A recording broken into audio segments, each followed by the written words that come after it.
ऐसे अनगिनत लोग हैं जिन्होंने जिंदगी को बस महान बनाना उनका लक्ष्य समझ लिया, अपने जिंदगी को महान करके।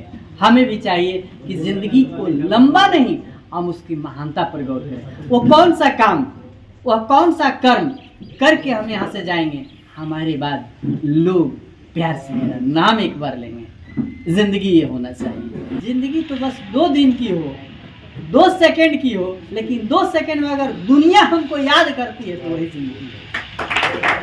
कहा जाता है कि पैदा ना होता ये मसीहा तो खुशियों का ये सिलसिला ना होता, पैदा ना होता ये मसीहा तो खुशियों का ये सिलसिला ना होता, बेरंग रहती ये जमी आसमां का रंग नीला ना होता, भारत तो कब का कंगाल हो जाता मेरे यारों अगर भीमराव जैसा हीरा मिला ना होता।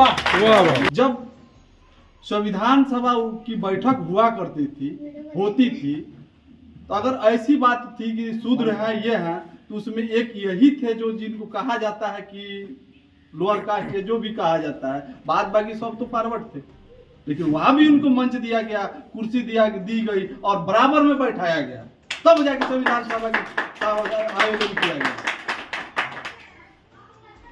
दूसरी बात, बाबा साहब भीमराव अम्बेडकर ने आरक्षण उन्होंने ही लागू किया था, लेकिन सीमित समय के लिए 15 साल के लिए आरक्षण लागू किया था। गलत है, छोड़ दीजिए। 15 साल के लिए आरक्षण लागू किया था उन्होंने, लेकिन राजनीतिकारों ने राजनीतिक वोट के लिए आरक्षण को आज तक बढ़ाते आए हैं।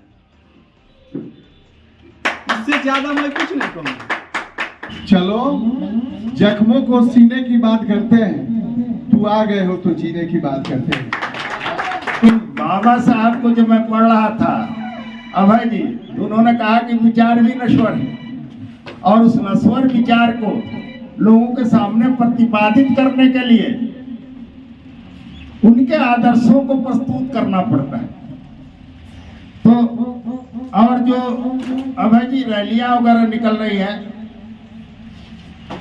उस पर बहुत आपत्ति नहीं होनी चाहिए, वह मन का उमंग है, वो श्रद्धांजलि देने का एक तरीका है, लोगों को जगाने का एक तरीका है, एक माध्यम है। उनके पास वही माध्यम है कि अपने लोगों को कैसे संगठित करें, कैसे उनको आगे लाएं।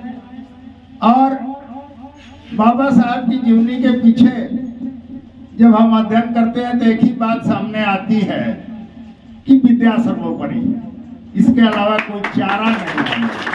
अभी एक इंसान है, उस इंसान के पीछे झाड़ू क्यों बांधी जाती थी, उसके गले में मटके क्यों बांधे जाते थे, उसे समाज में बैठने का अधिकार क्यों नहीं दिया जाता था, उसे सार्वजनिक जगहों पर बैठकर पानी पीने का अधिकार क्यों नहीं था, उसको स्कूल में बैठकर पढ़ने का अधिकार क्यों नहीं था। इस पर बात करना बहुत जरूरी है।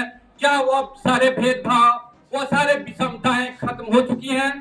अगर नहीं हुई है तो क्यों नहीं हुई है, ये सारे विषयों पर चर्चा करना बहुत ज्यादा जरूरी है। अगर हम लोग बाबा साहब भीमराव अंबेडकर का अनुकरण करते हैं तो ये समझना पड़ेगा और इसका निराकरण भी करना पड़ेगा कि आखिर वह कौन सी समस्याएं थी जिससे वह जूझते थे, क्या उनके समाज के जो भी बच्चे हैं क्या उन समस्याओं से जूझ रहे हैं।